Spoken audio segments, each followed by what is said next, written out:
Hello all, hope you all are well. तो चलिए आज एक इंपॉर्टेंट क्वेश्चन डिस्कस करते हैं from the chapter statistics. And basically ये जो क्वेश्चन है ये हमारा मीडियन से रिलेटेड है। तो आइए इसको डिस्कस करते हैं एंड अपनी अंडरस्टैंडिंग इस पे क्लियर करते हैं। तो क्वेश्चन क्या दिया हुआ है, देखिए हमको दिया हुआ है if the median of the distribution given below is 28.5। आपको मीडियन की वैल्यू दे दी हुई है, कितनी? मीडियन का वैल्यू आपको दे दिया हुआ है 28.5।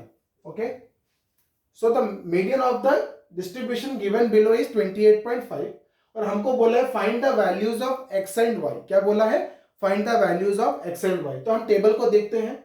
तो हमको क्लास इंटरवल दिया हुआ है 0, 10, 10, 20, 20, 30, 30, 40, 40, 50, 50, 60। तो ये देखिए कंटिन्यूअस है और गैप कितना दिया हुआ है इसका? 10, 10 का गैप है। ओके, प्लस हमको फ्रीक्वेंसी दिया हुआ है। तो हमको बोला find the values of x and y. तो एक्स एंड वाई किधर है? यहाँ पे एक एक्स है और यहाँ पे एक वाई है। तो एक्स एंड वाई क्या है? फ्रीक्वेंसी के कंपोनेंट है। फ्रीक्वेंसी के कंपोनेंट है मतलब 10 से 20 के जो है क्लास इंटरवल उसकी फ्रीक्वेंसी कितनी है? एक्स। प्लस मेरे को और एक चीज दिया हुआ है, टोटल कितना दिया हुआ है? 60। टोटल नंबर ऑफ ऑब्जर्वेशंस मेरे को कितना दे दिया हुआ है? 60। ओके, तो ये जो टोटल दिया हुआ है यहां से हमको एक हिंट लेना है कि ये जो टोटल है अगर हम लोग क्यूमुलेटिव फ्रीक्वेंसी निकालते हैं तो ये टोटल उससे बराबर होगा। लास्ट वाला जो टर्म है इस टोटल के साथ बराबर होगा, ये एक हिंट मिलता है। सेकंड, हमको मीडियन की वैल्यू दी हुई है। तो मीडियन का हम क्या करेंगे, जब इस क्वेश्चन को देख रहे हैं तो वी आर टोटली ब्लैंक। हमको पता नहीं है कि एक्स एंड वाई की वैल्यू कैसे निकलेगी। तो जस्ट हम देख रहे हैं कि जो टोटल वैल्यू दिया हुआ है 60, तो ये किससे रिलेटेड है? फ्रीक्वेंसी से। और कौन सी फ्रीक्वेंसी से रिलेटेड है? क्यूमुलेटिव फ्रीक्वेंसी से।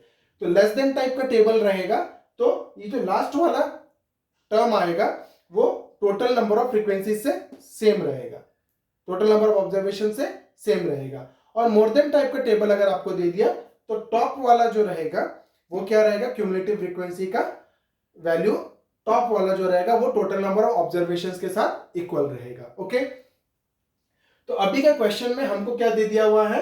एक टेबल दे दिया हुआ है। तो सबसे पहले अपन क्या निकालेंगे? Cumulative frequency. क्यों? क्योंकि मीडियन में भी क्यूमुलेटिव फ्रीक्वेंसी यूज होता है। तो हम देखेंगे जब मीडियन निकालना है तो मीडियन का प्रोसेस फ्लो कैसे रहता है। तो मीडियन का प्रोसेस फ्लो कैसे रहता है? सबसे पहले आपको निकालना रहता है मीडियन क्लास। तो नॉर्मली हम लोग मीडियन क्लास कैसे निकालते हैं? n/2 देख के। n/2 देखते हैं और उसके n/2 की value total number of observation divided by 2 की वैल्यू देखते हैं। सिंस मेरे पास यहाँ पर क्यूमुलेटिव फ्रीक्वेंसी नहीं है और ये अननोन टर्म्स भी है तो मैं क्या है डिपेंड n/2 पे डिपेंड नहीं कर पा रहा हूँ। तो बट उसमें करने की जरूरत भी नहीं है क्योंकि आपको मीडियन की वैल्यू दे दी हुई है 28.5 और 28.5 कौन से क्लास को बिलोंग करता है? तो इधर हम देखेंगे 20 to 30 जो क्लास है उसके अंदर 28.5 आता है। तो मीडियन क्लास क्या हो जाएगा? मीडियन अगर इसके बीच में आ रहा है तो ये बन जाएगा मीडियन क्लास। तो एक बार मेरे को मीडियन क्लास मिल गया तो हम नेक्स्ट क्या निकालते हैं? एल। और एल क्या होता है? Lower limit of the median class. Lower limit of median class कितना हो गया? 20।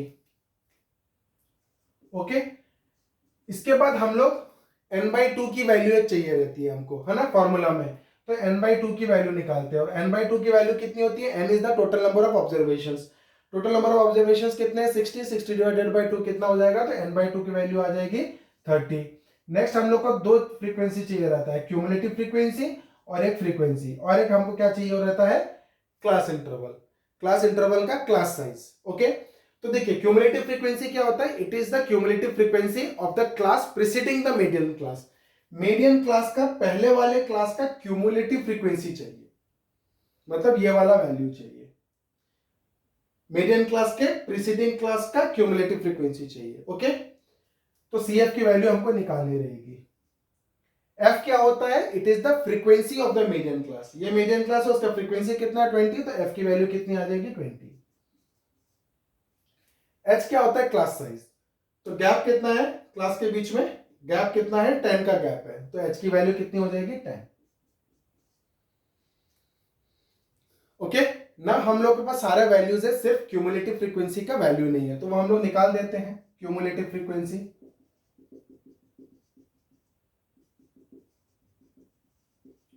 तो देखिए क्यूमुलेटिव फ्रीक्वेंसी कैसे निकालते हैं। जो पहला टर्म है वो डायरेक्टली इधर चला जाएगा तो ये कितना हो जाएगा? 5। अब 5 क्या हो जाएगा? x के साथ ऐड होगा और यहाँ पे लिखा जाएगा तो ये कितना हो जाएगा? 5 + x। तो ये था हमारा cumulative frequency of the class preceding the median class, तो ये CF की वैल्यू कितनी आ गई हमारी 5 प्लस x। ओके, नाउ आगे हमको निकालने की जरूरत है क्योंकि हमको ये एक इक्वेशन से एक अननोन निकल पाएगा, एक इक्वेशन से एक अननोन निकल पाएगा। यहां पर मेरे को सारा वैल्यू आ गया, सिर्फ यहां पर x यूज हो रहा है, तो इस इक्वेशन से x की वैल्यू मिल जाएगी मीडियन की इक्वेशन से।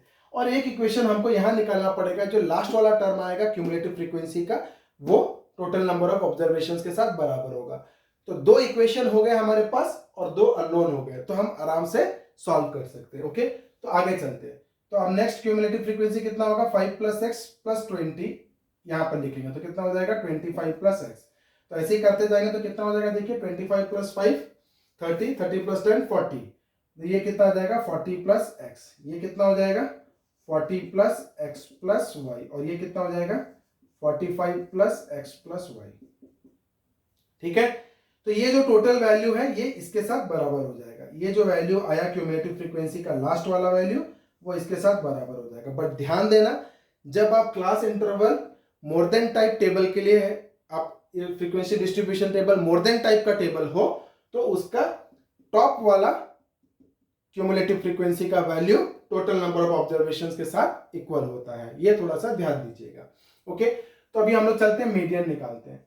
तो मीडियन का वैल्यू मेरे को दे दिया, मीडियन का वैल्यू दे दिया 28.5। नाउ मीडियन का मैं फॉर्मूला डाल रहा हूं, lower limit plus n/2 minus cumulative frequency of the class preceding the median class divided by frequency of the median class whole into h is equal to 28.5। okay, now L की value कितनी है, lower limit of the median class कितना हो गया 20, तो L की value में डाल दिया 20, n/2 की वैल्यू कितनी है 30, CF की वैल्यू कितनी है 5 प्लस एक्स, माइनस है तो ब्रैकेट डाल दीजिए, होल डिवाइडेड बाई F की वैल्यू कितनी है 20, इनटू हमको कितना करना है क्लास साइज की वैल्यू कितनी है 10, तो 10 का वैल्यू डाल दिया तो कितना आ गया मेरा 28.5। ओके, अब यहां पर देखिए ये टर्म में मल्टीप्लीकेशन डिवीजन है, ये टर्म फ्री है, ये टर्म को इधर भेज दीजिए तो 20 माइनस हो जाएगा तो कितना बचेगा 8.5, तो यहाँ पे बचेगा 8.5, और ये कितना हो जाएगा 30 minus 5 25 minus x whole divided by 20 into 10 is equal to 8.5। Okay, ये 20 से माइनस हो गया। नाउ ये कट कर दीजिए, 10 2 जा 20, तो कितना हो जाएगा 25 minus x is equal to, ये 2 जाके इधर मल्टीप्लाई हो जाएगा तो 8.5 इंटू 2, 8.5 इंटू 2, 2 5 जा 10, 0 1 2 8 जा 16 17, तो ये कितना हो गया 17। तो x को उधर भेज दीजिए तो कितना हो जाएगा x is equal to 25 minus 17, तो x की वैल्यू कितनी हो जाएगी 8। तो x की वैल्यू आपको मिल गई 8, मीडियन से एक इक्वेशन से एक वैल्यू मिल गई। अब मेरे को y की वैल्यू भी निकालनी है, तो हम ये यूज करेंगे कि अल्सो क्या यूज करेंगे 45 plus x plus y is equal to कितना हो जाएगा 60, क्योंकि क्यूमुलेटिव फ्रीक्वेंसी का last term total number of observation से बराबर होगा। ठीक है, इस वाले डिस्ट्रीब्यूशन के लिए तो ये कितना हो जाएगा, देखिए x की वैल्यू कितनी है 8, तो 45 प्लस 8 कितना हो जाएगा 53, 53 plus y is equal to 60 which implies y की वैल्यू निकाल दीजिए, 60 माइनस 53, तो y की वैल्यू कितनी हो जाएगी 7।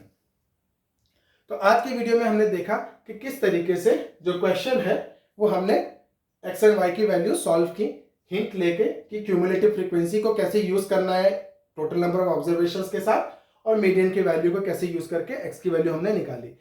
बट आगे के वीडियोस में आप ध्यान देना, हम और कुछ क्वेश्चन इंटरेस्टिंग क्वेश्चंस लेके आएंगे जहां पे आपकी मोर देन टाइप की जो टेबल रहेगी उसको हम लोग जज करेंगे, क्योंकि मोर देन टाइप टेबल में जस्ट क्या हो जाता है, जो टॉप वाला क्यूमुलेटिव फ्रीक्वेंसी का टर्म रहता है वो टोटल नंबर ऑफ ऑब्जर्वेशन से बराबर रहता है। तो आगे के वीडियोस में हम कुछ ऐसे इंटरेस्टिंग क्वेश्चंस आपके लिए लेके आएंगे और आपकी अंडरस्टैंडिंग उस पर क्लियर करेंगे। तो अभी के लिए इतना ही, बने रहिए मेरे साथ मेरे आगे वीडियोस के लिए। Thank you.